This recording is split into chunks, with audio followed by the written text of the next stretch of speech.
Students good morning. चलिए आज आप लोगों का जो है मैथ का एग्जाम हो रहा है। एकदम जो है शांति से सभी लोग मैथ का एग्जाम दीजिए। और कल जो है आप लोगों का पेपर है संस्कृत का।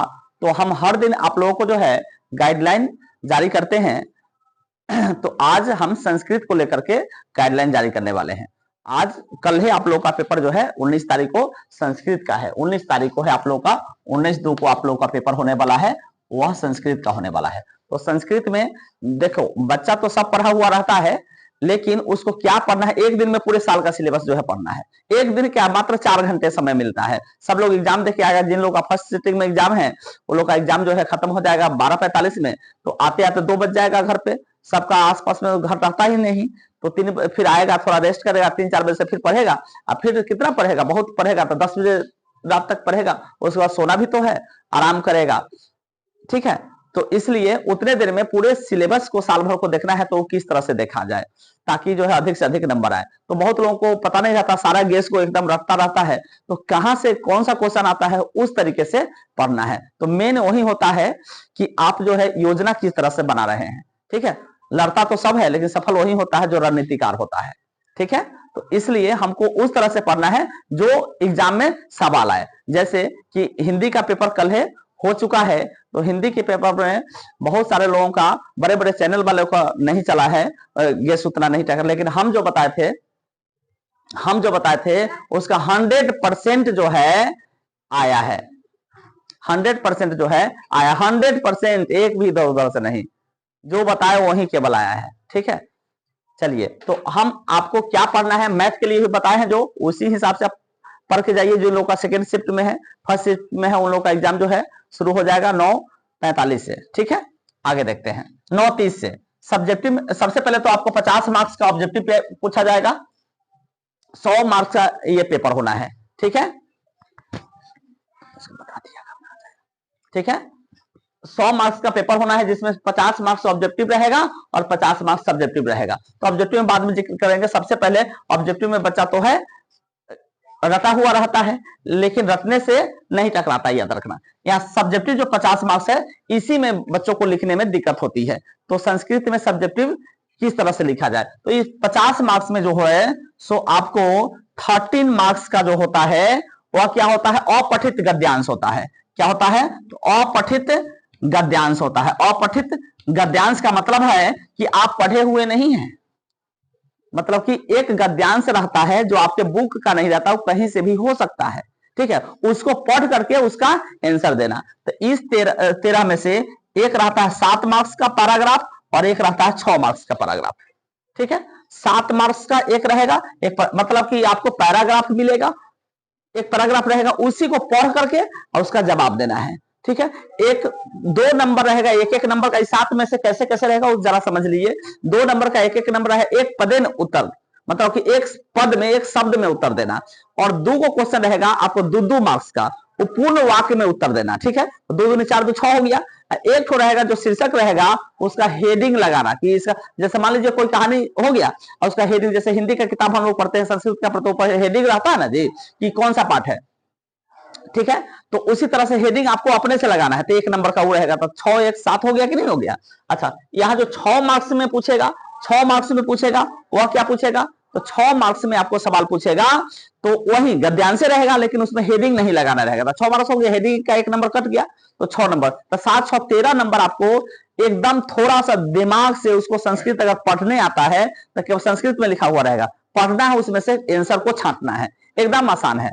13 नंबर आपको मिल गया बिना कुछ पढ़े हुए, बिना कुछ पढ़े हुए। खाली गद्यांश को ठीक से पढ़ना है, पहले उसको कैसे पढ़ना, कैसे जवाब देना है, ये भी हम अपने बच्चों को बताए हुए हैं। जो लोग इस वीडियो को देख रहे हैं वो समझ ले किस तरह से। पहले हम उस गद्यांश में आपको रहेगा, एक पहले गद्यांश, जैसे 1 नंबर क्वेश्चन है उसमें गद्यांश 2 को रहेगा, एक का क्वेश्चन, फिर सेकेंड वाले का क्वेश्चन रहेगा। ठीक है, अथवा में करके रहेगा, अथवा में करके रहेगा। ठीक है, तो अब करना क्या है कि आपको जो मन करता है उस गद्यांश को पढ़िए। सबसे पहले सवाल को पढ़िए, उसका 5 सवाल को पढ़िए। सवाल को पढ़ने के बाद में उस गद्यांश को पढ़िए और उसका जवाब दीजिए। ठीक है, दोनों में से कोई आप दे सकते हैं। फिर 2 नंबर में 2 गद्यांश रहेगा, 6 नंबर वाले में भी तो 2 गद्यांश रहेगा। तो आपको जो मन करता है उस गद्यांश को पढ़िए। ऊपर वाले का क्वेश्चन अगर समझ में आता है तो उसको पढ़िए, नहीं आता तो नीचे वाले अथवा वाले को भी आप जवाब दे सकते हैं। तो 13 नंबर हो गया। अब चलिए, अब फिर जो है इस पोर्शन से 13 मार्क्स का एक और पोर्शन बनता है। 13 मार्क्स में 7 मार्क्स का निबंध और 6 मार्क्स का जो है इसको हम कहते हैं अनुच्छेद लेखन। क्या कहते हैं? अनुच्छेद लेखन कहते हैं। अनुच्छेद लेखन में आपको सवाल क्या बनता है? 7 मार्क्स में निबंध बनता है, 7 मार्क्स में आपको निबंध आता है और 6 मार्क्स में आपको अनुवाद आता है। क्या आता है? अनुवाद आता है। तो इसके लिए आपको अनुवाद हम सिखाए हुए हैं। जो लोग को अनुवाद अगर आता होगा, निबंध अगर आप नहीं भी याद किए हैं तो भी अनुवाद आता है, तो हिंदी में आप लिख दीजिए रफ में और उसका संस्कृत अनुवाद बना दीजिए, हो गया। कि हमसे कम बताए थे आप लोगों को 10 मार्क्स में 10 लाइन में लिखना है, ठीक है। तो 7 नंबर निबंध आएगा, 6 नंबर का अनुवाद आएगा। उसके बाद जो है 4 क्वेश्चन रहेगा आपको एप्लीकेशन, आवेदन पत्र लिखना, जिसमें 4 क्वेश्चन रहेगा। किसी 2 का आपको संस्कृत में एप्लीकेशन लिखना है, आवेदन पत्र लिखना है। तो संस्कृत में किस तरह से आवेदन पत्र लिखा जाता है, एक बार जो लोग नहीं पढ़े उसको देख जरूर ले, क्योंकि 4-4 नंबर का 2 रहेगा, 4 + 4 यानी 4 क्वेश्चन रहेगा, 2 का जवाब देना है, 4-4 8 नंबर में रहेगा, ठीक है। तो जोड़ लीजिए आप, 13 दूनी 26 हो गया, 26 और 34 नंबर हो गया। अब बच गया 16 नंबर। 50 में से 16 नंबर कहां से रहेंगे? तो 16 नंबर जो रहेगा वह किताब का क्वेश्चन आंसर रहेगा। हिंदी में आपको 16 प्रश्न रहेंगे, जिसमें से 8 प्रश्नों का उत्तर देना रहेगा, ठीक है। 8 प्रश्नों का आपको उत्तर देना रहेगा और प्रत्येक प्रश्न जो है 2-2 मार्क्स का होगा। तो 8 दूनी 16 मार्क्स हो गया कि नहीं हो गया? 16 नंबर हो गया। तो किताब से केवल 8 ही क्वेश्चन रहेगा, समझ लीजिए, और 2 अंक स्तरीय हिंदी में लिखना, ठीक है। तो 8 दूनी 16 नंबर, 16 8 24 और 24 और 13 दूनी 26, 50 नंबर हो गया कि नहीं? अब बताइए, किताब से जो लोग ज्यादा रखेंगे मात्र 16 नंबर होगा। अब क्या करना है, जो लोग को भी अनुवाद आता होगा तो अनुवाद आएगा, वह बच्चा निबंध भी लिखेगा, हिंदी में लिख देना, उसको संस्कृत अनुवाद बना देना है। अच्छा, उसके बाद में वो यह जो पैराग्राफ 2 है जिसको अनुवाद आएगा, वो तो पैराग्राफ भी इसका क्वेश्चन आंसर बना लेगा। तो इहो 13 आ जाएगा, इहो 13 आ जाएगा, 13 दूनी 26 आ जाएगा। और ये 8 नंबर जो पत्र लेखन है, ये क्या है? पत्र लेखन। इस पत्र लेखन में से आपको जो है पत्र भी अगर जिसको नहीं आता हो हिंदी में लिख के उसको संस्कृत में अनुवाद कर ले तो ये 8 भी आ जाएगा। माने 26 और 34 नंबर आपको जो है एकदम अगर अनुवाद आता हो। तो इसलिए हम जो भी अनुवाद सिखाए हैं आप लोग उसको एक बार जरूर देख के जाएं, ठीक है। और उसके बाद क्वेश्चन आंसर जो हम टिक लगाए हैं उसको पढ़ ले। ऑब्जेक्टिव के लिए जो हम 4-5 पन्ना जो है लगाए हुए हैं, ठीक, उस सवाल को आप जो जो हम बताए हुए हैं उसको पढ़ लीजिए।